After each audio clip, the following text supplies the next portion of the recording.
नमस्कार, मैं सुनीता छाबड़ा। आप देख रहे हैं मेरा चैनल। और पिछली मेरी वीडियो में मैंने गोल्ड और के बारे में बात किया था कि उसके ट्रेंड्स के बारे में बात किया। तो इस वीडियो में हम गोल्ड और सिल्वर दोनों के बारे में बात करेंगे और साथ में आपके जितने भी कमेंट्स है तो मुझे उसके हिसाब से ये पता चला कि आप लोग चाहते हैं कि मैं कुछ डेट्स और तारीखें भी दूं इस साल की। तो बस इस वीडियो में हम गोल्ड और सिल्वर दोनों की डेट वाइज ट्रेंड प्रिडिक्ट करेंगे और साथ में फोकस करेंगे कि कब एक्सपेक्टेड मार्केट मूवमेंट है गोल्ड और सिल्वर की। क्या अगस्त से लेकर जो लास्ट अब जो महीने रह गए, अगस्त से लेकर दिसंबर 2026 में गोल्ड सिल्वर की कीमतों में क्या गिरावट आ सकती है और क्या इसके उलट यानी कि या तो गिरावट आ सकती है या इसके उलट क्या पहले से ही जो गोल्ड है और महंगा हो जाएगा या एक बड़ी तेजी देखी जाएगी। तो मैं अपनी एस्ट्रोलॉजिकल कैलकुलेशन के हिसाब से गोल्ड और सिल्वर के लिए किस प्रकार का ट्रेंड रहेगा अगस्त से लेकर दिसंबर, उसके बारे में बात करेंगे। तो सबसे पहले मैं आपको एक चीज बोलना चाहती हूँ कि कभी भी गोल्ड और सिल्वर के जो ट्रेंड्स होते हैं वो एक जैसे नहीं होते, एक दिशा में नहीं होते।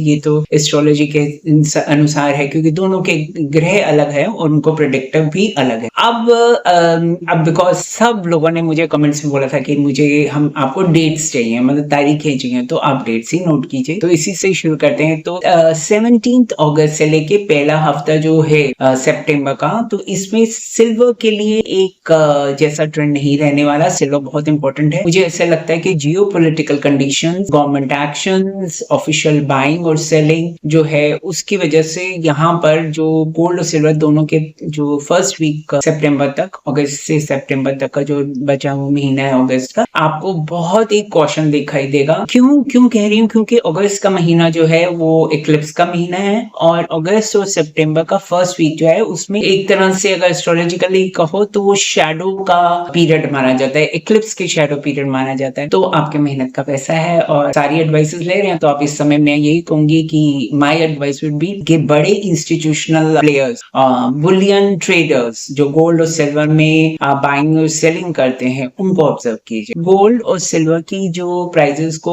एक्चुअली कौन मूव करता है? बेसिकली तो बैंक्स करते हैं, बुलियन ट्रेडर्स करते हैं, सेंट्रल बैंक करते हैं। चांसेस है कि आप उनके ट्रेंड्स को वॉच कीजिए, वो कैसे कर रहे हैं, बहुत इंपॉर्टेंट है। क्योंकि जो ग्रह इस समय आ रहा है ना शैडो में, वो इक्लिप्स के वो कहता है कि जो आपकी कैलकुलेशंस है, देखो सब लोग अपने अपने हिसाब से कर रहे हो, मैं भी अपने हिसाब से प्रेडिक्शन कर रही हूँ, तो मैं ये कहती हूँ कि chances are you getting it wrong, मतलब आपसे गलती हो रही है। तो दिसंबर 2026 के आसपास जो है, अपडेट्स के अनुसार ही बता रही हूँ, डेट्स जैसे आपने पूछा था। अब गोल्ड के प्राइसेस की बात करते हैं। दिसंबर 2026 के आसपास गोल्ड के लिए सोने के लिए एक इंपॉर्टेंट टर्निंग पॉइंट मुझे दिखाई देता है। लेकिन मेरी कैलकुलेशन यहीं खत्म नहीं हुई है, क्योंकि अगर हम इस पूरे साइकिल को आगे लेकर जाएं तो देखो, जिस प्रकार से मैंने अपनी लास्ट वीडियो में कहा था, 2027 के अगस्त से लेकर जनवरी 2028 का पीरियड गोल्ड के लिए बहुत इंपॉर्टेंट है और बहुत अच्छा पैसा बढ़ने वाला है। तो क्या सिल्वर पहले से कमजोर होगा? ये भी बात सोचने की है। क्या गोल्ड आगे निकल सकता और क्या 2026 में गोल्ड अभी मैंने पिछली वीडियो में 2027 के बारे में बताया था, लेकिन क्या 2026 में भी गोल्ड क्या नया बड़ा हाई बना सकता है? तो इस बारे में बात करते हैं। तो आज के वीडियो में मैं इसी पूरी टाइमलाइन को डिकोड करती चली जाऊंगी। लेकिन दोनों की प्राइस मूवमेंट हमेशा एक जैसी नहीं रहेगी। गोल्ड को तेजी के बाद सिल्वर क्या ज्यादा तेज होगा? मुझे लगता है कि जब ये इक्लिप्स का पीरियड आता है, जब भी एस्ट्रोलॉजिकली ये माना जाता है कि जब ग्रहण पड़ता है, और वो भी ग्रहण जो है वो चंद्र ग्रहण पड़ता है जो कि 28 को होगा, रक्षाबंधन वाले दिन होगा, वहां पर जो है सिल्वर के प्राइसेस में बहुत ज्यादा हिस्टोरिकली आपको चेक करने की जरूरत है। मेरी कैलकुलेशन के हिसाब से ये बहुत ज्यादा, तो मैं कहूँ ना कि एक शुरुआत दिखाई देती है कि जिसमें सिल्वर ने जैसे पहले सिल्वर ने साल के उसमें स्ट्रेंथ दिखाई थी, लेकिन और उसके बाद देखो गुरु जब कर्क राशि में आता है तो बहुत अच्छा सिल्वर से था। लेकिन अब क्या है, 18, ये नोट कीजिए, डेट से पूछ रहे थे तो नोट कीजिए, 18 सितंबर से सितंबर से लेके 12 नवंबर तक इस समय मेरे हिसाब से ग्रहों का जो गोचर है, यहाँ एक अलग मार्केट कॉम्बिनेशन बन रहा है जिसमें सिल्वर के लिए एक हाई वॉलेटिलिटी पीरियड दिखाई देता है। मैं मान रही हूँ, क्योंकि हालांकि इसका अर्थ ये नहीं है कि सिल्वर सीधे सीधे गिर जाएगा। इसका अर्थ यह है कि geopolitical tension, war related fears, जैसे जो ईरान और यूएसए की जो वॉर रिलेटेड पीरियड जो भी कहते हैं कभी हो रहा है नहीं हो रहा है, इस टाइप का जो फियर है मार्केट में, वो अनसर्टेनिटी लेकर आएगा मार्केट में, तो मूवमेंट बहुत तेज भी हो सकती है। इसलिए मैं इस पीरियड को क्रैश की पीरियड नहीं कहूंगी, बल्कि कहूंगी प्रेशर और वॉलेटिलिटी की प्रेडिक्शन मान रही हूँ। जी हाँ, मैंने आपको फिर से रिपीट कर देती हूँ, 18 सितंबर से 12 नवंबर। और ग्रहण के आसपास के टाइम में बहुत ध्यान से इन्वेस्ट कीजिएगा सिल्वर में। गोल्ड में कर सकते हैं, परंतु सिल्वर में बहुत ध्यान से इन्वेस्ट कीजिएगा, बिकॉज अगर आप हिस्टोरिकली देखें ना, जब भी मैं अपनी कैलकुलेशंस कर रही थी, पीछे भी जा रही थी, बट इस टाइम में सिर्फ ओनली एडवांटेजेस के जुपिटर एक्सॉल्टेड है। बाकी जितनी बारी भी मैंने देखा, पुराने जितने भी सालों से मेरे पास जो डेटा था, वो पैटर्न यही दिखा रहा था कि जब भी ग्रहण पड़ता है, लूनर इक्लिप्स यानी चंद्र ग्रहण पड़ता है, उस डेटा में कुछ ना, लेकिन ऐसा होता है किसी एक प्लैनेट से या एक ग्रहण से नहीं होता, बट वो बहुत ज्यादा सेंसिटिव हो जाता है वो एलिमेंट। और मेरा मानना यह है कि 28 सितंबर के बाद, और वो पड़ेगा मंडे के बाद, जो उसका फर्स्ट मंडे आएगा जब ट्रेडिंग शुरू होगी, तो आप बहुत ध्यान से इसमें ट्रेडिंग करना सिल्वर में। गोल्ड में मैंने जिस प्रकार से आपको सिल्वर की वॉलेटिलिटी का पीरियड बताया, जब बहुत ध्यान देने की जरूरत है 18 सितंबर से 12 नवंबर तक, क्योंकि जियोपॉलिटिकल रीजंस की वजह से 2026 के सेकंड हाफ में गोल्ड में